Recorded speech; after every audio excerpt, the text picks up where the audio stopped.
welcome back to our own channel.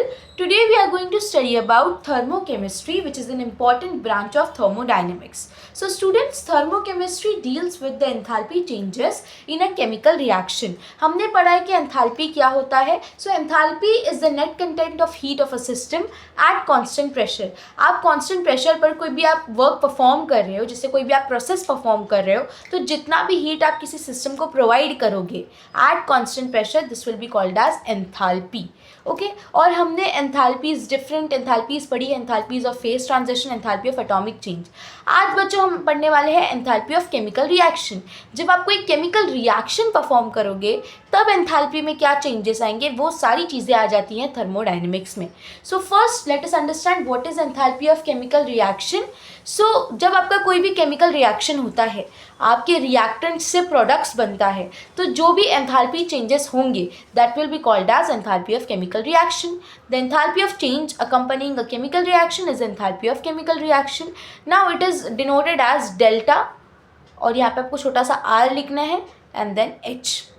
Okay and इसके लिए अपने पास एक फॉर्मूला है that is summation of enthalpy of products minus summation of enthalpy of reactants. तो आप इसको और डिफाइन कर सकते हो कि अगर आपको एंथैल्पी ऑफ केमिकल रिएक्शन निकालना है then it is the difference between the sum of enthalpies of products and that of the reactants. Okay और बच्चों हम इससे एंथैल्पी चेंज से पता कर सकते हैं कि आपका रिएक्शन एंडोथर्मिक है या एक्सोथर्मिक. तो एक बार क्विक रिवीजन करते हैं कि एंडोथर्मिक एक्सोथर्मिक क्या होता है. जिस भी रिएक्शन में आप खुद हीट प्रोवाइड करोगे सच दैट कि वो रिएक्शन परफॉर्म हो उसको बोलेंगे एंडोथर्मिक रिएक्शन, और ऐसा रिएक्शन जिसमें खुद हीट बाहर निकलेगा उसको बोलते हैं एक्सोथर्मिक रिएक्शन. तो अगर आपका enthalpy of chemical reaction positive आता है मतलब रिएक्शन इज एंडोथर्मिक, और अगर आपका enthalpy of chemical reaction negative आएगा so the reaction is exothermic. Now student we will understand standard enthalpy of reaction. देखो स्टैंडर्ड एंथैल्पी ऑफ रिएक्शन और enthalpy of reaction दोनों सेम ही है, बट यहाँ पे इतना डिफरेंस है कि जब आप जो रिएक्टेंट्स और प्रोडक्ट्स लोगे और वो रिएक्शन होगा तब आपके रिएक्टर और प्रोडक्ट जो है वो एकदम स्टैंडर्ड स्टेट में होंगे. स्टैंडर्ड स्टेट मतलब बच्चों जो एकदम स्टेबल स्टेट होता है उसमें होंगे, उसको बोल देंगे हम लोग स्टैंडर्ड एंथैल्पी ऑफ रिएक्शन. यानी कि यहाँ पर भी सेम ऐसे ही रिएक्शन होगा, बट फर्क ये है कि यहाँ पर सारे आपके जो सब्सटेंसेस है रिएक्टेंट्स और प्रोडक्ट्स है वो सब स्टैंडर्ड स्टेट में होंगे. So the enthalpy change accompanying the reaction where the reactants and products are in standard state is called as standard enthalpy of reaction. अब यहाँ पे देख लो हम लोगों ने मीथेन लिया है, ऑक्सीजन लिया, इससे हमारा कार्बन डाइऑक्साइड और वाटर फॉर्म हुआ है.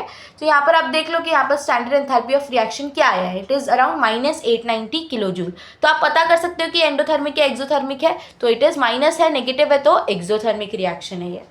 Now student we will learn what is standard enthalpy of formation. Formation क्या होता है, जब आपके आपने कोई रिएक्टेंट लिया है, सपोज वो एलिमेंट है, ठीक है, तो आपने एलिमेंट्स का रिएक्शन करवाया और उससे एक कंपाउंड फॉर्म हुआ है ना, तो इसी को हम बोलते हैं फॉर्मेशन. तो इस फॉर्मेशन में आपका जो भी एंथैल्पी चेंज होगा उसको हम बोलेंगे enthalpy of formation.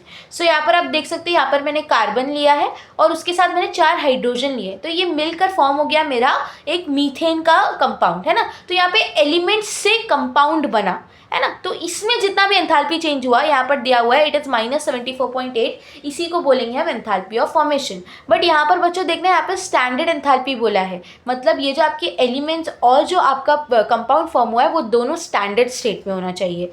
The enthalpy change accompanying a reaction in which 1 mole of pure compound in its standard state is formed from its element is called as standard enthalpy of formation. We will study about the enthalpy of combustion. Combustion कैसे होता है बच्चों, जब आप किसी भी चीज़ को burn करो इन प्रेजेंस ऑफ ऑक्सीजन, ठीक है, मतलब आप बेसिकली वो जो सब्सटेंस जिसको बर्न कर रहे हो उसको ऑक्सीडाइज करते हो, ठीक है, और उससे आपको हीट बाहर निकलेगी, उसको बोलते हैं कंबर्शन. जैसे कि यहाँ पर मैंने लिया है, यहाँ पर ये क्या है, C2H2 इज इथाइन राइट, और मैंने उसको कंबस्ट किया मतलब उसको ऑक्सीजन के साथ मैंने बर्न किया. यहाँ पर मैंने ऑक्सीजन ले लिया, उससे बाहर निकलेगा carbon dioxide and water. So the enthalpy change accompanying a reaction in which 1 mole of substance in its standard state is completely oxidise. तो यहाँ पर जो इथाइन है वो ऑक्सीडाइज हो गया है, बट यहाँ पर शर्त यह है कि ये सारी चीज़ें आपके स्टैंडर्ड स्टेट में होनी चाहिए. तो हमें स्टैंडर्ड एंथैल्पी ऑफ कंबर्शन इस रिएक्शन के लिए मिला है -1300 किलो जूल. तो बच्चों यहाँ पर नेगेटिव साइन है, मतलब ये एक्सोथर्मिक है और कंबर्शन में तो हीट बाहर निकलता ही है राइट. नेक्स्ट है अपना बॉन्ड एंथैल्पी. बॉन्ड एंथैल्पी मतलब बच्चों जब भी आप कोई चीज़ लो और उसमें से बॉन्ड ब्रेक कर दो और उसमें जितना भी एंथैल्पी चेंज होगा उसको बोलेंगे बॉन्ड एंथैल्पी। जैसे कि मैंने यहाँ पर हाइड्रोजन गैस लिया है, ठीक है, आपको पता है कि H2 कैसे कंबाइन होता है ना, H के पास एक मॉलिक्यूल एक इलेक्ट्रॉन होता है और ये दूसरा मैंने ले लिया है, दोनों मिलकर शेयर करते हैं, मतलब इनके बीच में एक कोवेलेंट बॉन्ड होता है। तो जब मैं इस कोवेलेंट बॉन्ड को ब्रेक करूंगी और हाइड्रोजन एटम्स फॉर्म करूंगी तो जितना भी एंथैल्पी चेंज होगा that will be my bond enthalpy, and in hydrogen case it is 436.4 kilo joule, है ना, क्योंकि इसमें ज़्यादा हीट क्यों चेंज हो रहा है, क्योंकि यहाँ पे बॉन्ड्स को ब्रेक करना मुश्किल होता है। The enthalpy change required to break covalent bond in 1 mole of gaseous molecule to produce gaseous atoms and bond enthalpy, है ना, जो भी आपका एंथैल्पी चेंज होगा during the breakage of bond is called as bond enthalpy. बच्चों हम जब से एंथैल्पीज के बारे में पढ़ रहे हैं, अब इसको लेकर एक बहुत ही इंपॉर्टेंट लॉ आता है which is an important PYQs for 12th boards, it is called as Hess law. Hess law क्या बोलता है कि जब आपका कोई भी रिएक्शन हो रहा हो, ठीक है, मैं पहले आपको समझाती हूँ, then we will read the statement. यहाँ पर मैंने ले लिया है एक रिएक्शन जहाँ पर मैंने डायरेक्ट एक एलिमेंट लिया है, एक रिएक्टेंट लिया है A और उससे मैंने डायरेक्ट फॉर्म कर लिया है प्रोडक्ट B, ठीक है। तो बच्चों सपोज इसका एंथैल्पी जो है X है, चेंज इन एंथैल्पी मुझे इसका मिल गया X।